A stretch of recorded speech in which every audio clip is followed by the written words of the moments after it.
Pemirsa, bagaimana kabar Anda hari ini? Semoga Anda selalu sehat dan senang sekali. Kami bisa hadir menjumpai Anda pada program Banyuwangi Dalam Berita. Bersama saya Bima Dirga, beragam informasi teraktual dari sejumlah wilayah di Banyuwangi akan kami hadirkan untuk menemani aktivitas Anda. Inilah Banyuwangi Dalam Berita selengkapnya.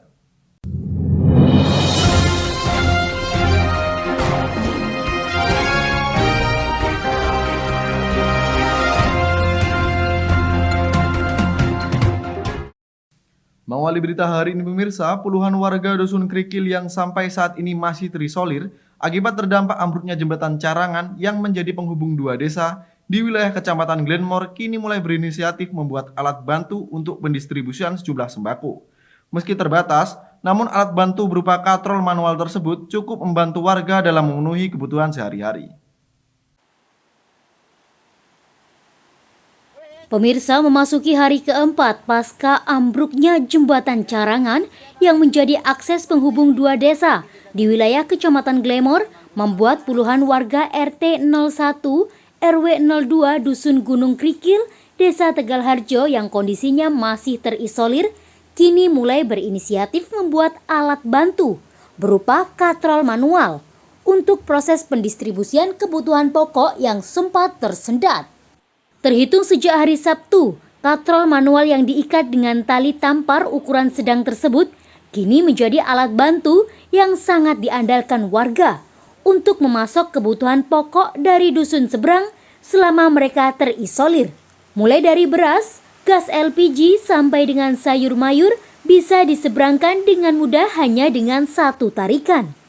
Selain itu, katrol manual tersebut menurut warga sangatlah menyingkat waktu, mengingat akses Jolondoro yang menjadi opsi cadangan untuk pendistribusian sembako sangatlah jauh dan bisa memakan waktu hingga 1 jam. Itu pun aksesnya hanya bisa ditempuh oleh satu kendaraan. Dan jalannya menjadi licin jika diguyur hujan. Jika hendak memesan barang kebutuhan, warga pun tidak perlu repot. Cukup menghubungi pemilik toko seberang via telepon, barang pun langsung disiapkan. Gozali, ketua RT setempat menuturkan, selain mengangkut kebutuhan sembako, hasil panen milik warga yang hendak dijual juga diangkut menggunakan alat bantu tersebut. Meski hasilnya belum seberapa, setidaknya membantu meringankan beban mereka selama ini, selain mengandalkan bantuan dari pihak terkait. Kemarin sudah inisiatif warga karena warga sudah kebingungan soalnya jalannya sangat parah di situ Mas ya. Jadi kalau menempuh sana itu ya kalau tidak pakai trail tidak bisa, otomatis sementara inisiatif warga untuk pakai tampar sementara biar akses bahan pokok itu sementara bisa mendukung gitu Mas. Kalau pakai sementara pakai ini alhamdulillah ada sedikit membantu untuk keringanan kebutuhan bahan pokok. Terus untuk warga sendiri gimana Pak untuk kegiatan sehari-hari bekerjanya? Untuk warga di Carangan Pak, karena akses jalan sudah lumpuh total, jadi masih sekarang tidak ada pemasukan Pak. Jadi yang kerja biasanya lewat sini, yang tidak kerja biasanya hanya diam di situ Pak. Selain kebutuhan, misalkan di sana ada nggak warga yang mengandalkan penghasilan dari sana juga? Mungkin hasil bumi dari sana? Ya ada? sebagian, alhamdulillah kemarin sempat ada katanya sudah panen, ada yang beli. Cara bawanya gimana ya itu lewat sini. Pisang itu kan kurang lebih antara 30 sampai 45 kilo. Jadi lewat sini kemarin warga ada yang panen buat bantuan sementara, jadi bisa langsung dibeli sama orang sini ya. Seperti yang diberitakan sebelumnya, ambruknya jembatan Carangan pada Kamis pekan lalu akibat terjangan banjir Sungai Kalibaru membuat 43 warga RT 01 RW 02 Dusun Gunung Krikil, Desa Tegalharjo menjadi terisolir. Selain memutus akses perekonomian warga yang sebagian besar bekerja sebagai buruh perkebunan tersebut, kegiatan belajar mengajar 48 siswa SD Negeri 7 Tegalharjo juga ikut terhambat. Sehingga Dewan Guru terpaksa memakai masjid untuk proses belajar mengajar 30 siswa yang tidak terisolir. Sedangkan 18 siswa yang saat ini masih terisolir mengikuti pelajaran lewat daring dengan satu guru pembimbing. Dari Banyuwangi, Jawa Timur, Eko Purwanto, Banyuwangi 1 TV melaporkan. Kayak gini Pak, aktivitasnya di sini itu. Jadi kalau memang butuh apa.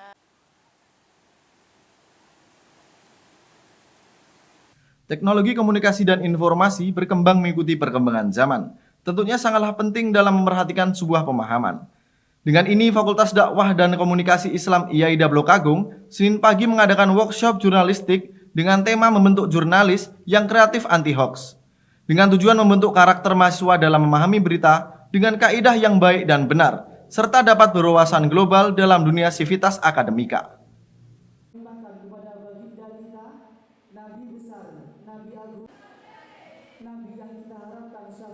Pemirsa, teknologi komunikasi dan informasi berkembang mengikuti perkembangan zaman dengan adanya beragam media, termasuk salah satunya media sosial.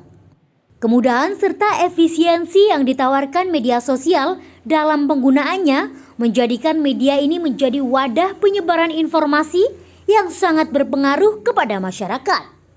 Media sosial tidak hanya mengubah cara penyampaian informasi, tetapi juga mengubah cara masyarakat mengkonsumsi informasi tersebut. Saat ini penyebaran informasi atau berita melalui media sosial tidak hanya dilakukan oleh situs berita yang sudah dikenal oleh masyarakat. Namun, oleh siapa saja pengguna internet dapat berperan dalam penyebaran suatu informasi. Sayangnya banyak informasi yang disebarkan secara individu atau berkelompok lebih banyak yang tidak dapat dipertanggungjawabkan kebenarannya atau terindikasi hoax. Hoax merupakan informasi atau berita yang berisi hal-hal yang belum pasti atau yang benar-benar bukan merupakan fakta yang terjadi. Di era digitalisasi saat ini serta merambahnya media sosial ke masyarakat luas, dengan ini sangatlah perlu wawasan yang tersampaikan kepada masyarakat akan pengertian dalam menggunakan media sosial.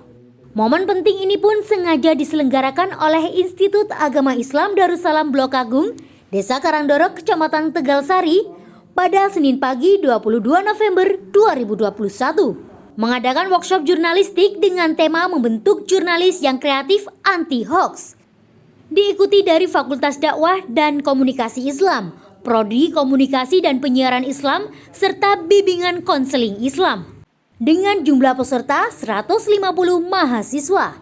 Dengan dihadiri Rektor IAIDA, yakni Kiai Haji Ahmad Munib Syafaat, Dekan Fakultas Dakwah dan Komunikasi Islam, yakni Agus Bayhaqi.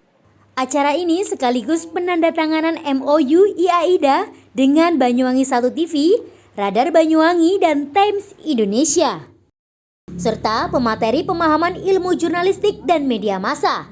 Di antaranya ada Sidik Bintoro, Direktur Banyuwangi 1 TV, Syaifuddin Mahmud, Ketua PWI Banyuwangi, jurnalis Times Indonesia, yakni Rizky Alfian Restiawan, serta juga dari pihak PT Bumi Suksesindo dalam penyampaian materi public speaking. Dalam rangka diklat jurnalistik kali ini menjelaskan pentingnya pelatihan dan wawasan bagi mahasiswa untuk dapat memahami perkembangan dunia jurnalistik di era modern. Hal ini diperlukan agar mahasiswa bisa merelevansikan ilmunya dengan perkembangan teknologi dan menghindari adanya hoax. Oleh karenanya, materi pelatihan dan diskusi ini disampaikan langsung oleh para praktisi di bidang jurnalistik dan media massa. Literasi di dunia digital juga sangatlah penting. Bersikap skeptis dalam menyelidiki sumber berita juga sangat penting untuk melihat keaslian berita dan sumber berita. Untuk menghindari hal tersebut tentunya harus melakukan beberapa aspek, baik dari kompetensi dan pemahaman yang teoritis. Adanya kegiatan ini tentunya sangatlah penting untuk disampaikan kepada generasi mahasiswa agar dapat belajar memahami berita dengan kaidah yang baik dan benar, sehingga bisa lebih teredukasi mengenai berita hoax serta dapat berwawasan global dalam dunia civitas akademika. Pada hari ini tepatnya tanggal 21 November 2021 menyelenggarakan kegiatan workshop jurnalistik yaitu di Aula Al-Haramain Pondok Pesantren Darussalam Blok Agung dengan tujuan memberikan wawasan dan pendidikan kepada mahasiswa Fakultas Dakwah. Diharapkan nanti setelah lulus supaya lebih memperdalam lebih tajam lagi pengetahuan tentang jurnalistik.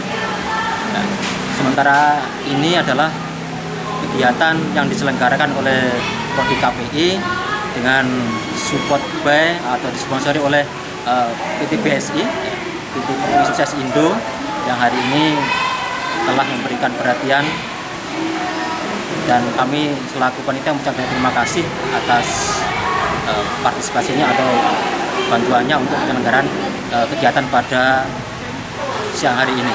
Kurang lebih peserta untuk kali ini yang mengikuti yaitu ada 150-an, yaitu semoga dengan adanya acara tadi bisa memberikan wawasan atau pendidikan kepada mahasiswa dan menambah ketajaman untuk kegiatan nanti atau pada akhir lulus atau sarjana. Hal pematerinya tadinya ada dari media partner kita yaitu Banyuwangi 1 TV, ada Timnas Indonesia dan juga Radar Banyuwangi.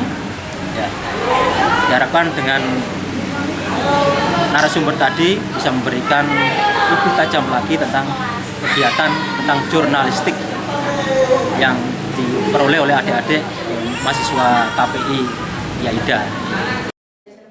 Dari Banyuwangi, Jawa Timur, Tim Liputan Banyuwangi 1 TV melaporkan.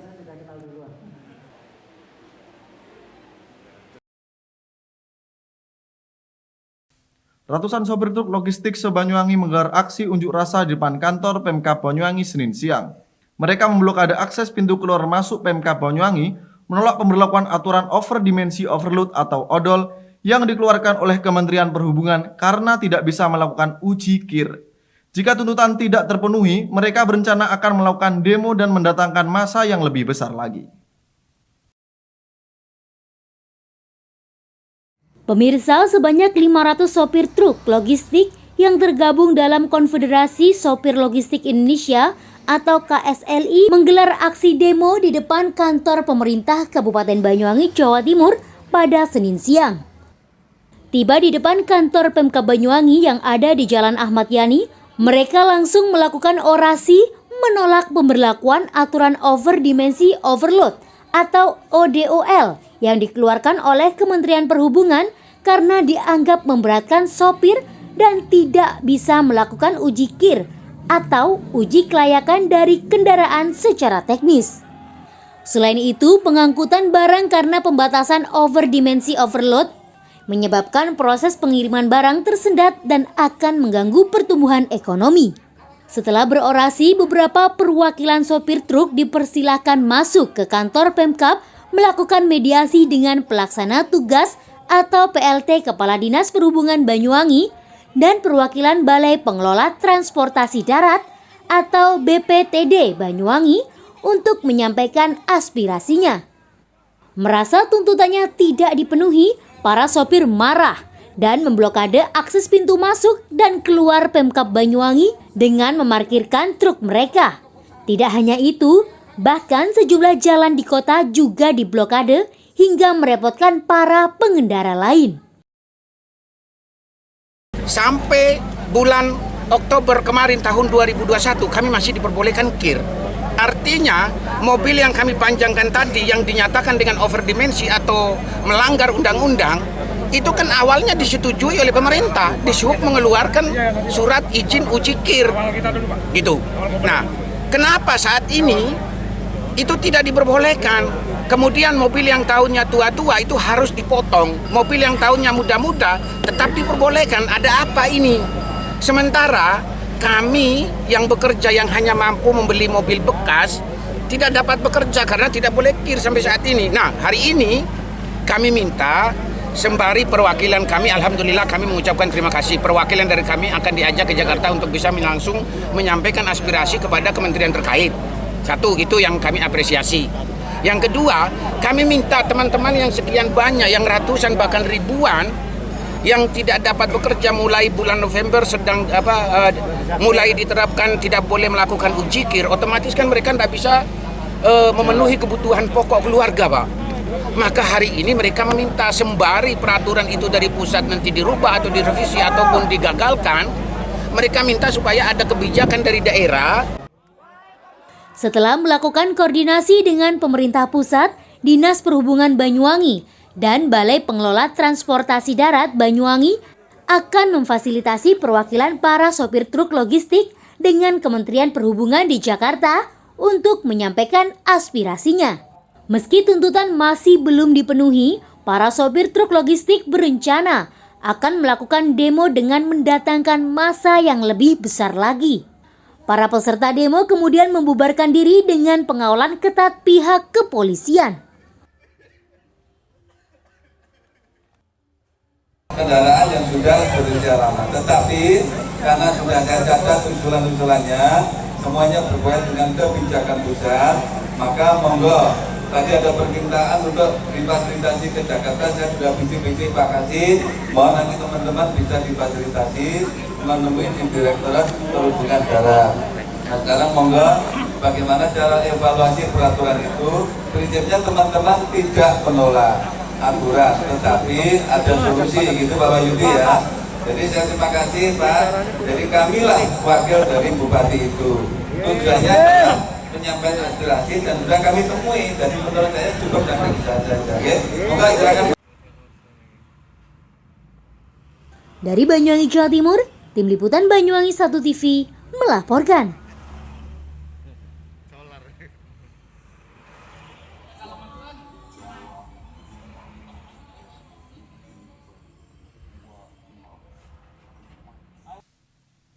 Baik pemirsa, berita tadi sekaligus menutup perjumpaan kita pada kali ini. Dan jangan lupa untuk tetap patuhi protokol kesehatan, yakni 3M, memakai masker, mencuci tangan, dan menjaga jarak. Saya Bima Dirga beserta kerabat kerja yang bertugas, pamit undur diri. Tetap jaga kesehatan dan sampai